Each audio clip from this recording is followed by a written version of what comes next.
JJP उम्मीदवार प्रदीप देसवाल ने रोहतक लोकसभा के लिए दाखिल किया नामांकन। बोले, कमेरे और लुटेरे वर्ग के बीच है लड़ाई। लोकतंत्र में जनता है सबसे बड़ी दिग्गज। आप और जेजेपी कर रही है सकारात्मक राजनीति। रोहतक लोकसभा क्षेत्र से जननायक जनता पार्टी के प्रत्याशी प्रदीप देसवाल ने मंगलवार को नामांकन पत्र दाखिल किया। वरिष्ठ नेता अजय चौटाला भी नामांकन कराने के लिए पहुंचे थे, लेकिन प्रत्याशी की समय पर न पहुंचने के चलते वे सोनीपत के लिए रवाना हो गए। बाद में देसवाल जुलूस के साथ नामांकन के लिए जिला निर्वाचन कार्यालय पहुंचे। इस दौरान पत्रकारों से चर्चा करते हुए जेजेपी प्रत्याशी प्रदीप देसवाल ने कहा कि यह कमेरे और लुटेरे वर्ग के बीच की लड़ाई है।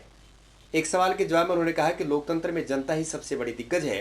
इसमें तो ये कहूँगा कि रास्ता दिया गया है तमाम कमेरे वर्ग को, किसान वर्ग को, गरीब वर्ग को, युवा वर्ग को, शिक्षित वर्ग को। और मैं तो ये कहूँगा कि साधारण परिवारों के युवाओं को एक मौका देकर पार्लियामेंट में झाड़ने का एक रास्ता चौधरी देवीलाल जी की तरह दुष्यंत चौटाला जी, दिग्विजय चौटाला जी, डॉक्टर अजय सिंह चौटाला जी, जननायक जनता पार्टी और आम आदमी पार्टी गठबंधन ने लिया है।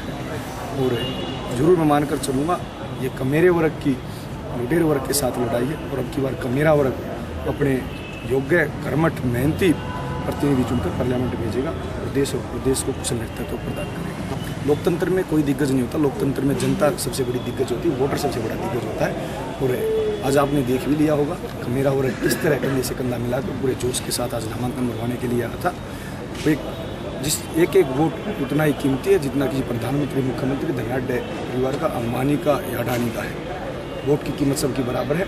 जहाँ मेरा कमेरा वर्ग मेरे साथ कंधे से कंधा मिलाकर खड़ा है, एक तरफ युवराज है, धनाढ़ परिवारों के लोग, एक तरफ मैं आम किसान परिवार का साधारण छात्र।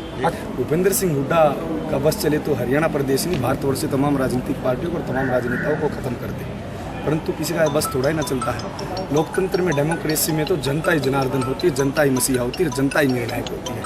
और जिस तरह से आप पता चल गया होगा, किसान का बेटा जब नामांकन भरने के लिए आया तो कितनी हजारों की संख्या में गरीब कमेरा वर्ग, मजदूर वर्ग, युवा वर्ग और हमारी बहनें विशेष रूप से आपने यहाँ देखी होंगी। क्या किसी अन्य नामांकन भरने वाले किसी व्यक्ति के साथ युवा छात्र, विशेषकर जो बहनें कॉलेजों में, यूनिवर्सिटी में पढ़ने वाली, क्या वो नजर आई?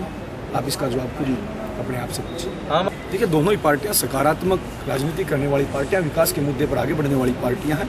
दोनों ही पार्टियों ने युवाओं को मौका दिया। भाई नवीन जैन को ले लीजिए या अन्य सभी जितने भी प्रत्याशी सभी को ले लीजिए। ज़्यादातर जो शिक्षित युवा हैं, साफ छवि के हैं, किसी तरह का कोई गंभीर आरोप नहीं है।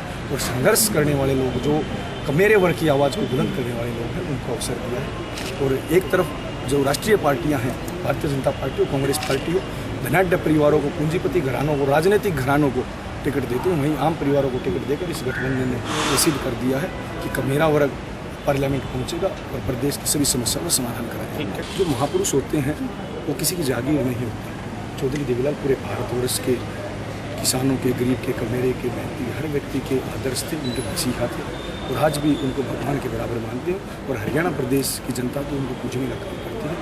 वो कोई आदमी किसी महापुरुष पर पेटेंट करने का प्रयास करे, मैं उसकी मानसिकता पर मुझे तरस। सहारा हरियाणा के लिए रोहतक से विकास उल्यान की रिपोर्ट।